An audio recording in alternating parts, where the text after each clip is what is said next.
La question, c'était, est-ce qu'il y a des performances globales positives pour les organisations, pour le pays? Est-ce qu'il y a un objectif pour l'économie positive dans l'environnement, aussi dans les petits groupes, et aussi dans l'entreprise, comme a dit M. Illy?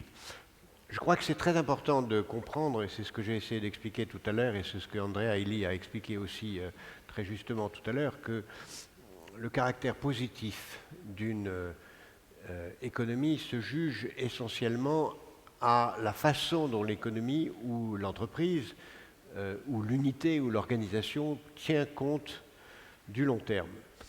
Alors, il ne faut pas confondre le caractère positif avec le caractère social. On peut très bien avoir une entreprise qui a une valeur sociale, qui s'intéresse au bien-être de ses propres salariés, qui s'intéresse au bien-être de ses consommateurs, mais qui pour autant ne soit pas totalement positive, puisqu'elle ne tiendrait pas compte de l'intérêt des générations suivantes et qu'elle pourrait par exemple dilapider le patrimoine de l'entreprise en fonction de l'intérêt seulement des consommateurs immédiats ou des actionnaires du jour ou des salariés du moment, mais ne pas préparer l'avenir. Donc la façon de définir une entité positive dépend de la nature de l'entité. Il faut prendre vraiment entité par entité, avec toujours ce même principe qui est créer les conditions pour que l'entité elle-même ait en permanence présente à l'esprit l'intérêt des générations suivantes. C'est au fond ce que nous faisons tous dans notre vie quotidienne. Prenons les exemples les uns après les autres. La première véritable entité qui est une entité positive devrait être la famille. Une famille, normalement, prend ses décisions en fonction de l'intérêt des enfants. Ce n'est pas toujours le cas. Très souvent, de plus en plus, les parents ne considèrent pas que les enfants sont prioritaires, décident en fonction de leur intérêt personnel et prennent même des décisions en fonction de leur propre bonheur et pas celui de leurs enfants. Ce qu'on peut comprendre, il y a des tas de bonnes raisons pour ça, et ne décident pas en fonction de vivre là où il faut pour leurs enfants, de sacrifier leurs propres dépenses personnelles pour le bien-être de leurs enfants, de mettre plus d'argent qu'ils ne pourraient pour l'éducation de leurs enfants. On voit bien tout ce que l'importance des générations suivantes dicte dans cette première entité qui est la famille. Et on voit bien qu'aujourd'hui, pour des tas de raisons tout à fait respectables, les familles se séparent, les enfants ne sont plus la priorité. On va même, si on pousse jusqu'à l'extrême, considérer que les enfants sont un objet de consommation qu'on a à un moment et puis qu'après on ne s'y intéresse plus. Et ça rentre évidemment dans le cauchemar qui fait des enfants perdus. Mais qu'est-ce que peuvent faire les écoles et l'université pour ça avec la famille? D'abord, on peut se poser la question de savoir pourquoi nos sociétés tolèrent-elles, et c'est une question vertigineuse, qu'on enseigne à peu près tout, sauf à être un parent. Il n'y a pas d'école des parents. Oui, les parents. Il n'y a pratiquement pas de métier plus difficile que celui de parent. Il n'y a pas d'école, et si on continue dans la réflexion vertigineuse, il n'y a pas non plus de permis d'être parent. Il y a un permis de conduire, il y a un permis pour faire toute une série de choses difficiles, mais il n'y a pas de permis pour être parent. Et toute personne, heureusement, qui le souhaite peut devenir parent.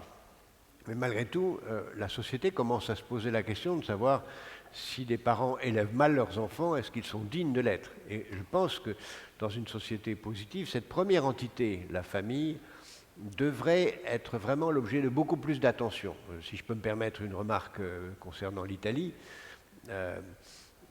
on constate cela. On m'a expliqué, sans doute, peut-être est-ce vrai, peut-être n'est-ce pas vrai, que Bologne était la ville d'Europe où le taux de natalité est le plus bas d'Europe. Quelque chose comme un enfant par famille. Et que la raison pour laquelle la natalité était très basse, c'est que les gens sont tellement heureux qu'ils n'ont pas envie d'avoir d'enfants. c'est qu'en fait, il y a ce carpe diem dont je parlais tout à l'heure, qui fait que la prise en compte de l'importance des générations suivantes n'est pas là. Et donc la première chose que je crois qu'on doit faire comprendre, c'est que nous avons intérêt au bonheur des générations suivantes. Dans le rapport, nous avons cité en exergue cette phrase de Groucho-Marx qui dit « Je ne vois pas pourquoi je m'occuperai des générations suivantes, je ne sais pas ce qu'elles ont fait pour moi ». Et c'est vrai qu'aujourd'hui, beaucoup de parents même se disent « Mais pourquoi je m'occuperai des enfants? Je n'ai pas besoin d'eux. Je paye ma retraite, j'aurai ma retraite, je n'ai pas besoin de mes enfants. » Avant, dans les sociétés anciennes, les parents avaient besoin des enfants parce qu'ils dépendaient d'eux pour survivre, sinon ils étaient morts. Aujourd'hui, les parents n'ont plus besoin des enfants, ou croient qu'ils n'ont plus besoin des enfants. Mais en réalité, si vous réfléchissez une seconde, supposons que la situation italienne s'aggrave brutalement et qu'à partir d'aujourd'hui, non seulement ça soit un enfant par femme ou un enfant, 4 par femme, mais 0. À partir de maintenant, 0, il n'y a plus d'enfants. Bien, si on y réfléchit vite, très vite, dans 3-4 ans, on n'a plus besoin d'école maternelle, on n'a plus besoin d'école primaire, puis d'école secondaire, et il n'y aura plus personne pour remplacer ceux qui travaillent. Et pour ceux qui sont aujourd'hui vivants, qui auront choisi de ne plus avoir d'enfants du tout, la vie deviendra un enfer, un cauchemar. Donc, même ceux qui sont là aujourd'hui, même ceux qui sont vivants aujourd'hui, ont intérêt aux générations suivantes. Ce n'est pas un acte altruiste totalement théorique.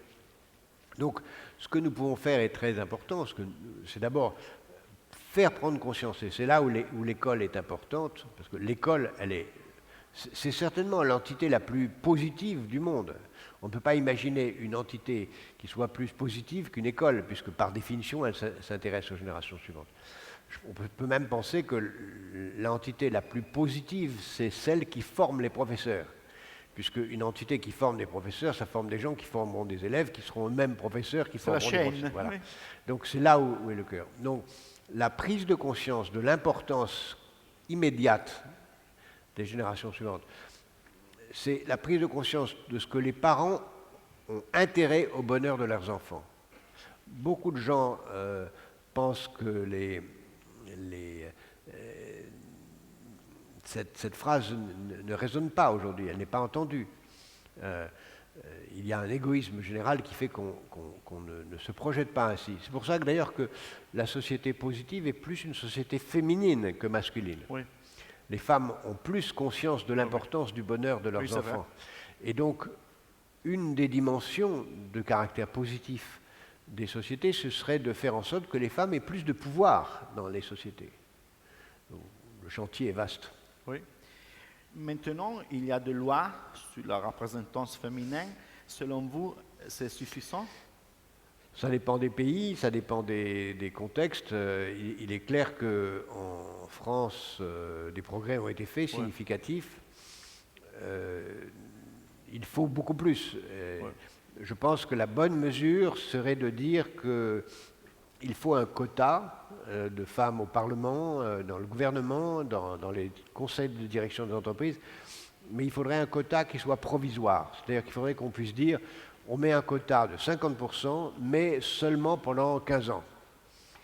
Et au bout de 15 ans, après, chacun fait sa loi. Parce que c'est de toute façon assez humiliant aussi pour les femmes de n'arriver dans des fonctions que parce qu'il y a un quota. Oui. Est-ce qu'il y a des habitudes quotidiennes qui peuvent aider l'économie positive pour tous les jours, pour les enfants, bien les sûr, entreprises? Les habitudes, ça consiste en permanence à se dire, pour chaque décision qu'on prend, même la plus élémentaire, quelles conséquences ça a sur les générations suivantes. Si on arrive à se mettre ça dans la tête, est-ce que j'ai intérêt par exemple, est-ce que j'ai intérêt à faire de la gym? Oui, parce que si je fais de la gym, je serai moins malade, donc je serai plus en situation d'être là longtemps, donc je créerai les conditions d'être utile le plus longtemps possible. Est-ce que j'ai intérêt à économiser l'énergie? Oui, à chaque instant. Est-ce que j'ai intérêt à ne pas gaspiller l'eau? Oui. Donc, est-ce que j'ai intérêt à ne pas faire de dettes inutiles? C'est pour ça que emprunter pour investir, c'est bien. Emprunter pour consommer, c'est mal. Donc le crédit à la consommation, c'est le pire ennemi de la société positive. Par contre, le crédit pour investir, c'est un ami de la société positive. Donc, c'est une grille de lecture de la vie quotidienne qu'on peut se poser à chaque seconde. Dans chacune de nos actes, tant dans la vie privée que dans la vie publique, comme citoyen. Ce qui consiste d'ailleurs très souvent à ne pas être populaire, parce que pour un homme politique, c'est plus facile pour être élu d'être populaire, de penser. Un homme politique, comme un chef d'entreprise, c'est quelqu'un qui est comme dans un rodéo, il cherche à rester au pouvoir à chaque seconde. Ça, c'est la pire des choses. C'est la pire des choses, et malheureusement, souvent les institutions poussent à cela.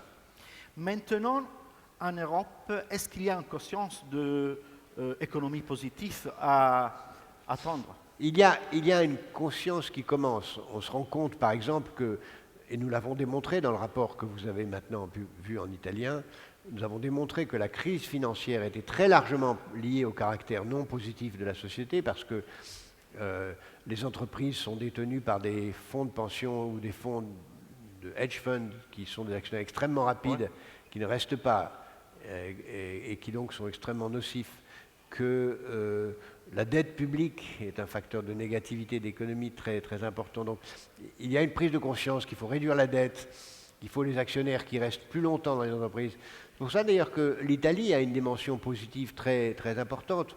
Au fond, les entreprises les plus positives sont les entreprises familiales. Parce que les dirigeants des entreprises familiales pensent à pouvoir laisser l'entreprise à la génération suivante. Ça, c'est vraiment un comportement positif. Et ironiquement, les entreprises les plus positives, c'est soit les entreprises familiales, soit les entreprises publiques, parce qu'elles appartiennent à la nation tout entière. Et là aussi, il y a un sens du temps. Les entreprises dont les actionnaires changent toutes les minutes ne sont pas positives. Donc, il y a progressivement une prise de conscience, mais qui est très lente. Une dernière question, Monsieur Attali. Le climat, le chaud, le froid du mer, l'existence de problèmes pour l'environnement, comme peuvent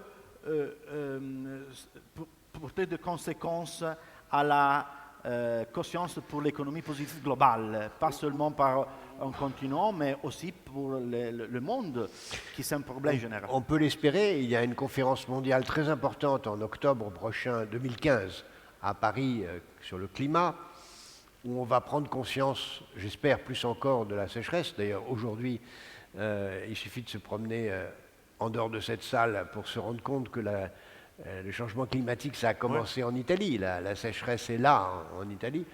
Et pour se rendre compte qu'il faut se préparer à ces changements, il faut prendre conscience de cela, il faut vivre autrement, consommer autrement, sinon cet enfer sera là.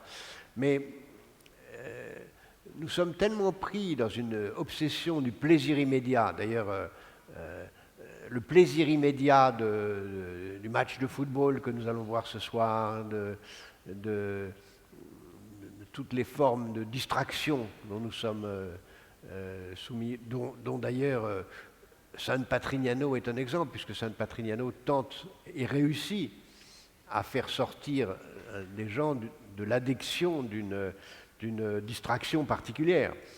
Et d'une certaine façon, ce que fait San Patrignano en donnant un projet à long terme aux jeunes, en leur donnant un projet de vie pour sortir d'un plaisir immédiat, c'est exactement la définition de l'économie positive.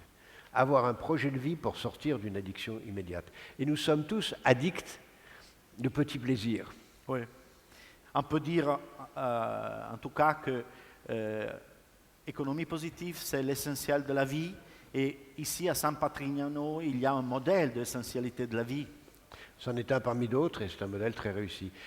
Là aussi, il faut garder conscience il ne faut pas passer dans des extrêmes. Et il y a un risque d'extrême inverse. Le risque d'extrême inverse, c'est de considérer que le long terme écrase tout. Et le long terme, ça peut devenir un fondamentalisme. Ah ouais. Le fondamentalisme religieux, c'est une doctrine de long terme. Disant, la vie humaine ne compte pas, seul compte l'éternité. Là, c'est un danger. Mais il y a toujours des fanatismes dans toutes les formes de doctrine.